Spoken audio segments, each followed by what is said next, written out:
मैं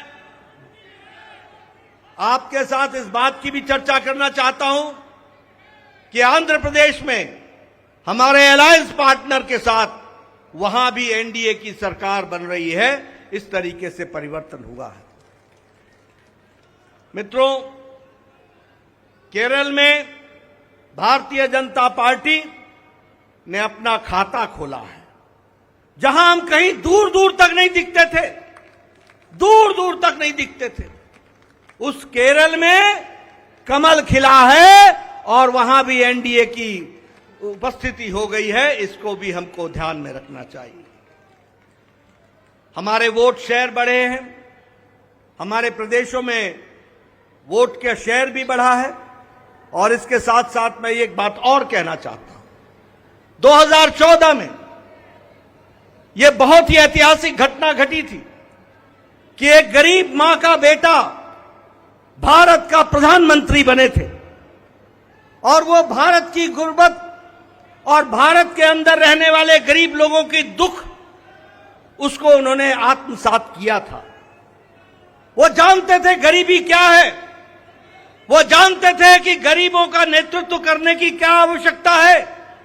वह जानते थे कि देश को किस तरीके से आगे बढ़ाना है।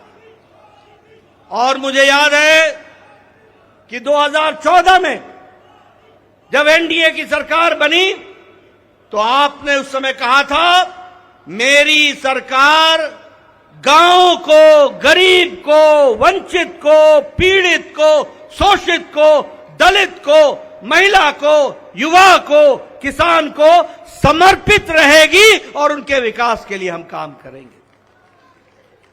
आज हम गौरव के साथ कह सकते हैं कि आज आयुष्मान भारत में 50 करोड़ लोगों को दुनिया का सबसे बड़ा हेल्थ कवरेज मिल रहा है। और उनकी चिंता हुई है तो आदरणीय प्रधानमंत्री मोदी जी के नेतृत्व में हुई है।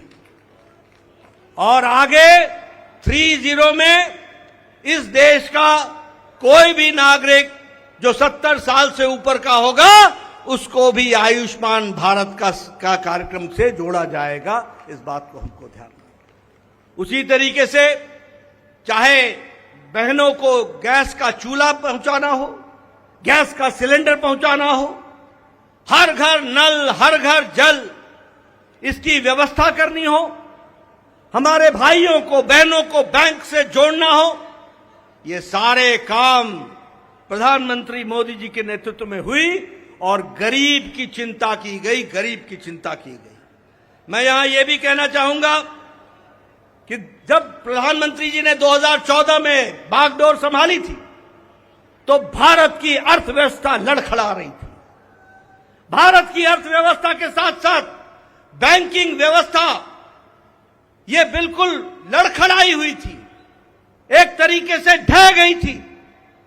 और भारत देश की अर्थव्यवस्था के साथ साथ बैंकिंग व्यवस्था जब लड़खड़ाई तो दुनिया में भी हमारी अर्थव्यवस्था की ताकत कम हुई।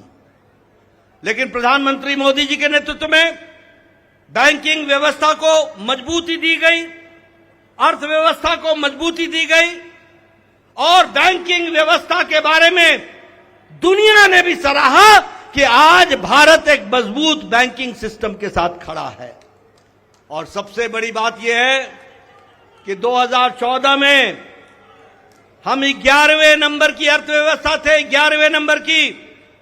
आज हम मोदी जी के नेतृत्व में सुदृढ़ तरीके से 5वें नंबर की अर्थव्यवस्था है। और मोदी 30 में तीसरी बार प्रधानमंत्री बन रहे हैं। भारत की अर्थव्यवस्था तीसरे नंबर की होने जा रही है। इसको भी हमको ध्यान में रखना।